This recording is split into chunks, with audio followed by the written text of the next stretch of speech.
لیکن قربان جائیے میرے اور آپ کے آقا صلی اللہ تعالیٰ علیہ وآلہ وسلم کے تمام انبیاء خود آ کر تو حضور صلی اللہ تعالیٰ علیہ وآلہ وسلم کا تو تعارف کرواتے ہیں اور ساتھ ساتھ اپنا بھی تعارف کرواتے ہیں، لیکن حضور صلی اللہ تعالیٰ علیہ وآلہ وسلم کی کیا شان ہے کہ تمام انبیاء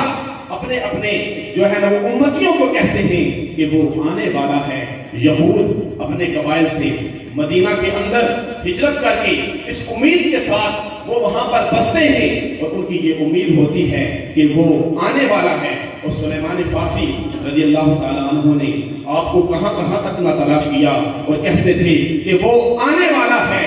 اور حضرت سیدنا ابراہیم علیہ نبینا علیہ السلام نے جب کعبۃ اللہ کی تعمیر کی اور اس کے بعد آپ دعا کرتے ہیں، دعا کرنے کے بعد کہتے ہیں کہ اے اللہ اس کو بھیج دے جو آنے والا ہے۔ اور قربان جائیں ہم اپنی قسمت پر، ہم یہ نہیں کہہ رہے وہ آنے والا ہے، بلکہ ہم یہاں سب جمع ہو کے کہتے ہیں آمد مصطفیٰ،